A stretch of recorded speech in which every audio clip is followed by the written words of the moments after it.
বিদেশি ভাসুরকে বিয়ে করতে বাধ্য হলাম। আজকে আমার ভাসুরের সাথে আমার বিয়ে। এই ঘরে বউ হয়ে এসেছিলাম আমার বয়স যখন ছিল মাত্র ১৩ বছর। রাফসানের সাথে যখন আমার বিয়ে হয় তখন আমার বয়স ছিল মাত্র ১৩ বছর। বিয়ের সময় রাফসান আমার হাত ধরে বলেছিল, সারা জীবন তুমি আমার হাতটা এভাবেই ধরে রেখো।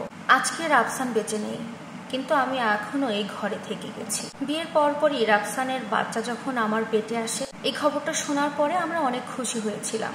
দেখতে দেখতে আমাদের একটা সন্তান হয়। কিন্তু আমার শাশুড়ি বারবার বলেছিলেন, এতটুকু একটা মেয়ে, এই বাচ্চা মেয়ের পেটে যদি আবার বাচ্চা আসে তাহলে ওর জন্য অনেক ক্ষতি হতে পারে। এই বাচ্চাটা কোনোভাবে রাখিস না, তোরা নষ্ট করে ফেল। কিন্তু আমার স্বামী রাফসান সবসময় তার মাকে বোঝাতো, বলতো না, এটা আমার প্রথম সন্তান, ওকে আমি পৃথিবীতে আসতে দেব, ও আসুক, আল্লাহ চাইলে আমার স্ত্রী সুস্থ থাকবে, কিছুই হবে না ওর। ওই মুহূর্তে আমার স্বামী রাফসান এতটা আমার দিকে মরিয়া হয়ে উঠেছিল একটা সন্তানের জন্য, আমার অনেক বেশি টেক কেয়ার করতো, সবসময় আমার খেয়াল রাখতো। আসলে আমি এতটাই ছোট ছিলাম যে আমার প্রথম পিরিয়ডের পরের মাসেই আমি প্রেগনেন্ট হয়েছি।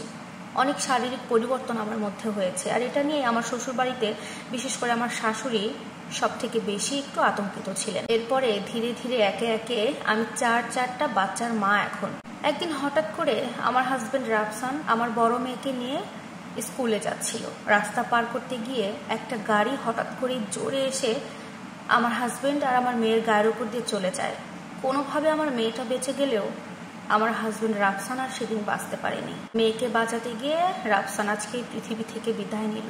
রাফসানের সাথে আমার সংসার জীবন চলেছে প্রায় 17টা বছর। আমার বড় মেয়েটা এখন স্কুল পার করে কলেজে পড়ছে। তখন আমি চেয়েছিলাম, যেহেতু রাফসান আর বেঁচে নেই আমাদের মধ্যে, তাই এই শ্বশুরবাড়িতে আমি আর থাকবো না, মেয়েদেরকে নিয়ে আলাদা কোথাও চলে যাব। কিন্তু আমার শাশুড়ি আর শ্বশুরের কথা, মা তুমি যদি এখান থেকে চলে যাও, আমার ছেলেটাও বেঁচে নেই, আমার নাতনিদেরকে নিয়ে তুমি চলে গেলে আমরা থাকবো কি নিয়ে, আমরা বাঁচবো কিভাবে। আমার একটা ভাসুর ছিল, আমার ভাসুর বিদেশে থাকতো, আর বিদেশের গ্রিন কার্ড পাওয়ার জন্য ওই দেশেরই একটা ফরেনার মেয়েকে বিয়ে করেছিল। কিন্তু বিয়ের পরে কোনো একটা কারণে দুজনের মধ্যে বনিবনা হচ্ছিল না। কোনো একটা কারণে ওই বিদেশি মেয়ে কোনোভাবে মেনে নিতে পারছিল না। আর বিদেশি মেয়েদের অনেক বন্ধু বান্ধব থাকে, যেটা আমার ভাসুর বিয়ের পরে কোনোভাবে মেনে নিতে পারছিল না। আর বিভিন্ন কারণে তাদের বনিবনা হয়নি।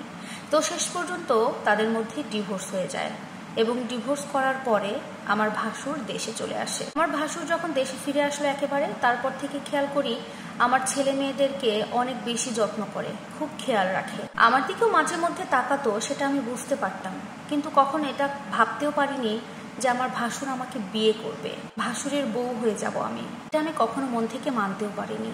শেষ পর্যন্ত আমার শ্বশুর শাশুড়ি যখন আমাকে এই প্রস্তাবটা দিল, প্রথম দিকে রাজি না হলেও পরবর্তীতে আমার সন্তানের কথা চিন্তা করে রাজি হয়ে যায়। সত্যি কথা বলতে, আমার কথা চিন্তা না করলেও আমার 4টা সন্তানের একটা আশ্রয়ের জায়গা দরকার ছিল, তাই বাধ্য হয়ে আমি আমার ভাসুরকে বিয়ে করে নিই। প্রিয় দর্শক, আজকের এই ঘটনাটা একটা বোনের জীবন থেকে নেওয়া। কেমন লাগলো আপনাদের কাছে ভিডিওটি অবশ্যই কমেন্ট করে জানাবেন। আল্লাহ হাফেজ।